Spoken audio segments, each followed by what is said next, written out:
Bayangkan seluruh rakyat, termasuk raja, permaisuri, bangsawan, hingga anak-anak, berjalan perlahan menuju kematian. Bukan karena kalah perang, tapi karena memilih untuk menjaga harga diri mereka. Bukan karena putus asa, tapi karena mereka memegang teguh satu prinsip. Lebih baik gugur dengan terhormat daripada hidup dalam hinaan penjajah. Inilah kisah Puputan Badung 1906. Sebuah tragedi, sekaligus simbol keberanian tak tergoyahkan dari rakyat Bali. Sebuah cerita yang terlupakan dalam buku pelajaran, tapi abadi dalam tanah dan jiwa para penerusnya. Pada awal abad ke-20, Belanda tengah menyelesaikan ambisinya menaklukkan seluruh wilayah Nusantara. Pulau demi pulau telah jatuh. Kerajaan-kerajaan besar seperti Aceh, Banten, Mataram, semuanya telah ditekuk oleh kekuatan kolonial. Tapi Bali tetap berdiri, bukan karena kuat secara militer, tapi karena keyakinan spiritual dan adat yang sangat mendalam. Kerajaan Badung yang dipimpin oleh Raja I Gusti Ngurah Made Agung menjadi simbol perlawanan yang tersisa. Raja Agung bukan hanya seorang pemimpin, tapi seorang pujangga, pemikir, dan penjaga tradisi Bali. Puncak ketegangan meletus ketika sebuah kapal Belanda kandas di pantai Sanur. Warga setempat mengambil muatan kapal itu sebagaimana tradisi adat yang telah berlangsung turun-temurun. Menurut hukum adat Bali, apa yang terdampar dari laut adalah berkah dari alam, milik rakyat. Namun Belanda yang datang membawa hukum kolonialnya menganggap ini sebagai pencurian. Mereka menuntut agar barang dikembalikan dan denda dibayarkan. Kerajaan Badung menolak. Bagi mereka, adat lebih tinggi dari perintah penjajah. Belanda menganggap ini sebuah penghinaan. Ultimatum pun dikirim. Namun Raja Badung tidak menjawab dengan permintaan maaf. Ia memilih diam. Karena dalam adat Bali, diam kadang lebih keras dari teriakan.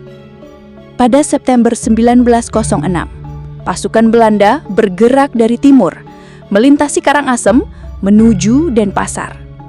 Ribuan tentara dengan senapan, meriam ringan, dan logistik modern menuju pusat kerajaan. Saat kerajaan lain mungkin memilih berunding, Raja Badung justru mengumpulkan keluarganya, bangsawan, dan rakyat pilihan. Bukan untuk membangun pertahanan, tapi untuk mempersiapkan puputan, ritual penghabisan. Puputan berasal dari kata puput yang berarti habis atau tamat. Ini adalah bentuk perlawanan tertinggi dalam tradisi Bali, menyerahkan nyawa secara sadar sebagai bentuk kehormatan. Ini bukan taktik militer, ini adalah ajaran jiwa. Pagi itu, Denpasar sunyi dan sakral. Ribuan orang berpakaian serba putih keluar dari puri kerajaan. Di depan, raja, permaisuri, bangsawan, anak-anak, dan para pengiring. Tak ada suara tangis, tak ada teriakan. Yang terdengar hanyalah langkah kaki dan nyanyian suci. Mereka tidak membawa senjata api, hanya keris dan tombak pendek. Beberapa membawa dupa dan bunga. Belanda mulai gelisah. Mereka tidak menyangka ini. Saat barisan mendekat, tembakan pertama dilepaskan. Tapi rakyat Badung terus melangkah. Dan di saat yang ditentukan, satu persatu melakukan puputan. Ada yang menusuk dirinya sendiri. Ada yang dibunuh oleh kerabat agar tak jatuh ke tangan musuh. Tanah Denpasar dibanjiri darah. Tapi bukan karena kalah, melainkan karena memilih. Lebih dari 1.000 orang tewas dalam waktu singkat. Tak hanya prajurit, tapi juga raja, ibu-ibu, anak-anak, pendeta, rakyat jelata. Puri dibakar, kota jatuh, tapi kehormatan tetap hidup. Belanda mungkin menang secara militer, tapi di mata sejarah mereka kalah secara moral. Foto-foto pembantaian yang diabadikan oleh tentara Belanda tersebar ke Eropa. Dunia internasional melihat peristiwa ini bukan sebagai kemenangan kolonial, tapi pembantaian terencana.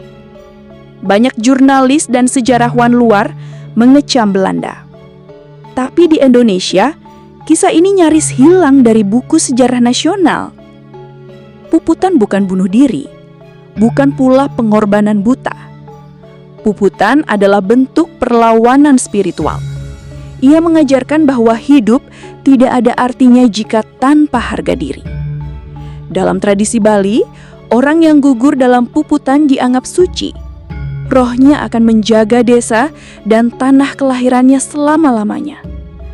Itulah mengapa masyarakat Bali menyebut puputan sebagai yatnya, sebuah persembahan suci. Hari ini, Bali dikenal sebagai surga wisata. Tapi jauh sebelum itu, Bali adalah medan juang para martir. Tanah yang indah itu pernah dibasahi darah leluhur yang memilih mati daripada dijajah. Kita yang hidup hari ini punya kewajiban untuk mengingat. Bukan hanya mengenang, tapi menghargai dan meneruskan semangat mereka. Semangat untuk berdiri, bahkan ketika harus sendirian.